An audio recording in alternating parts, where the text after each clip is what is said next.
যে আমরা খুব একটা কঠিন সময়ের মধ্যে দিয়ে যাচ্ছি। আজকে এইরকম রোদে আপনারাও যেমন আছেন, আমিও তো ঠিক এমনইভাবে দাঁড়িয়ে রয়েছি।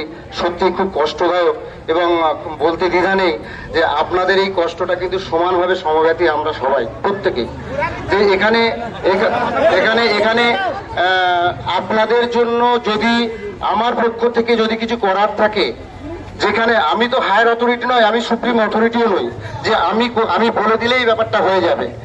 আমার পক্ষ থেকে যতটা করা সম্ভব আপনাদের জন্য ঠিক ততটাই আমি করতে পারবো, তার বেশিও নয় কমও নয়। আমি আপনাদের জন্য সমব্যথী এই কারণেই বললাম যে কষ্টটা আমার সত্যি হচ্ছে যে আপনাদের আজকে স্কুলে থাকার কথা, আপনারা কি রোদে এখানে দাঁড়িয়ে রয়েছেন। এটাও ঠিক, সুপ্রিম কোর্টের রায়ের পরে কিন্তু আপনাদের কাছে কোনো বার্তা এখনো পৌঁছয়নি। আমরা যা কিছু খবর দেখেছি সব কিছু টিভিতে দেখেছি বা নিউজে দেখেছি, তারপরে কিন্তু আপনাদের কাছে শিক্ষা দপ্তর থেকে কোনো রিটিন ইনস্ট্রাকশন যায়নি বা কোনো হেডমাস্টার মশাইয়ের কাছে এখনো পর্যন্ত ডিআই এর পক্ষ থেকে কোনো রিটিন যায়নি।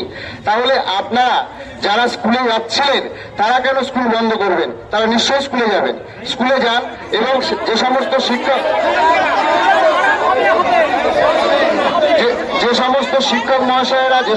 শিক্ষক মহাশয়েরা সাইন করতে বাধা দিচ্ছেন, কাল পর্যন্ত তো আপনাদের বাধা দিচ্ছিল না, আজকে হঠাৎ কেন?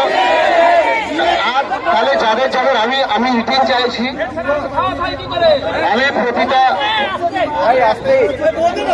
আমি প্রতিটা বিদ্যালয়ের প্রধান শিক্ষকদের কাছে এই বার্তা পৌঁছে দিতে চাইছি যে সমস্ত শিক্ষকরা কাল পর্যন্ত আপনাদের শিক্ষক ছিলেন, আজও আছেন এবং আগামী দিন থাকবেন কিনা সেটা সময় বলে দেবে।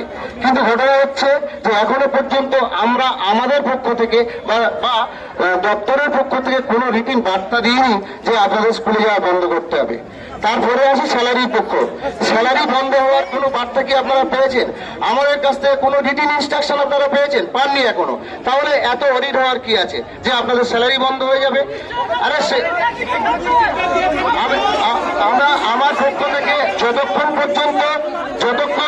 যতক্ষণ না এটা আমার জুডিসডিকশনে পড়ে না, আমি বলতে পারি না যে আমি এটা বলতে পারি। আমি হাত জোড়া করছি আপনাদের কাছে, আমি হাত জোড়া করছি আপনাদের কাছে যে আমার যতটা বলার জুডিসডিকশন আমি ঠিক ততটাই বলতে পারবো, তার বাইরে আমি কিছু বলতে পারবো না। আমি যেটা বলছি আপনারা